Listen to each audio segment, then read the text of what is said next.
Wyobraźcie sobie instytucję, która przetrwała wojnę secesyjną, 2 wojny światowe, wielki kryzys i kilkanaście krachów na giełdzie.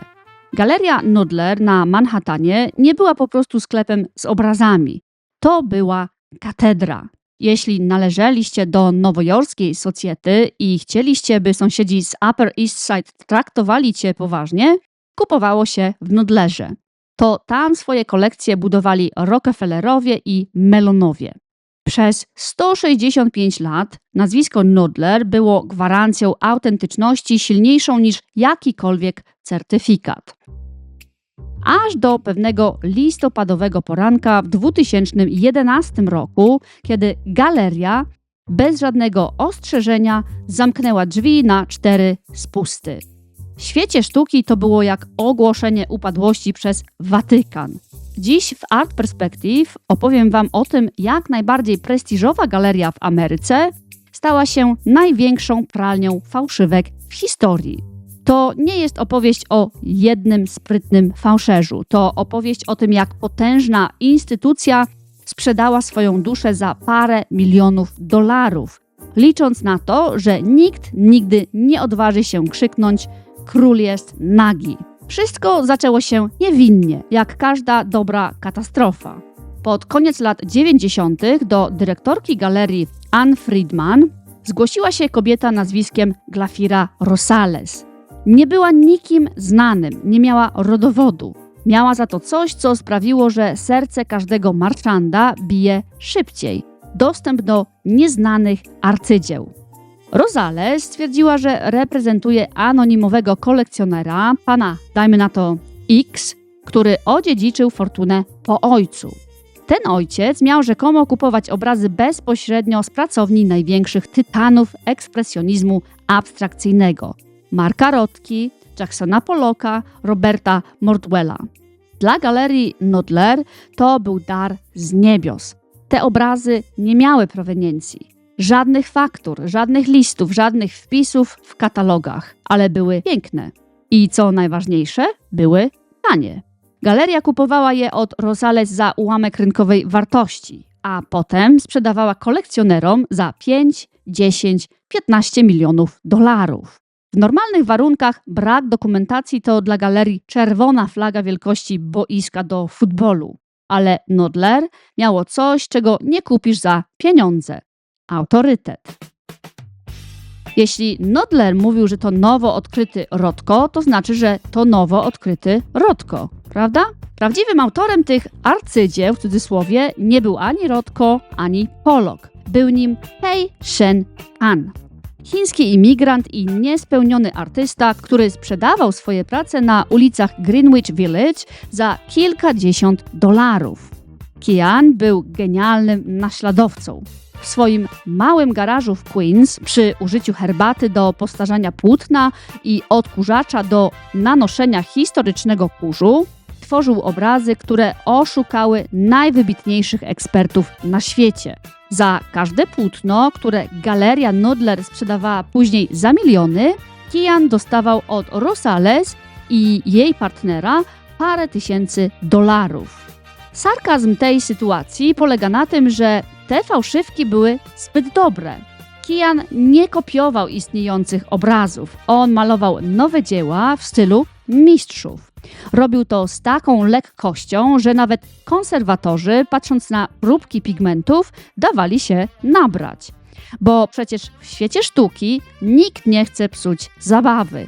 Jeśli ekspert dostaje $3000 za konsultację, po której ma potwierdzić, że obraz wygląda jak Pollock, to zazwyczaj znajduje powody, by tak właśnie napisać.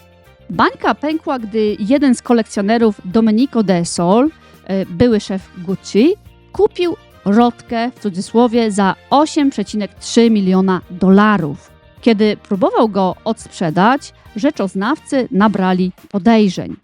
Badania kryminalistyczne wykazały coś niewybaczalnego. W obrazie, który miał powstać w 1956 roku, znaleziono pigmenty, które wynaleziono dopiero w latach 70. To był koniec. Lawina ruszyła. Kolejni kolekcjonerzy zaczęli sprawdzać swoje ściany. I okazywało się, że zamiast milionów dolarów wiszą tam owoce pracy pana Kiana z Queens. Najciekawsza w procesie sądowym była linia obrony Ann Friedman.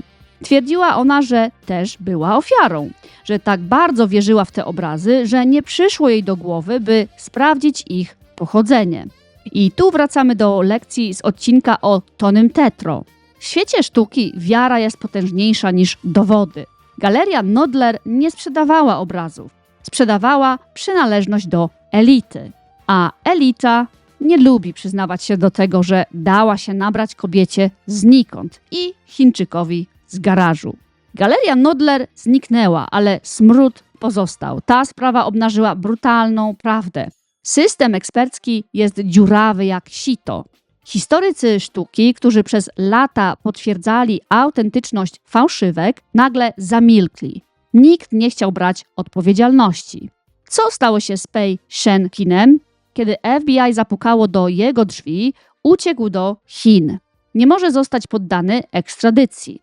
Glafira Rosales poszła na współpracę i uniknęła długiego wyroku.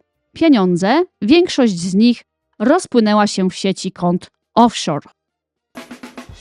Najpiękniejszą ofiarą nie są jednak miliarderzy, którzy stracili parę milionów dolarów. Oni i tak mają ich za dużo.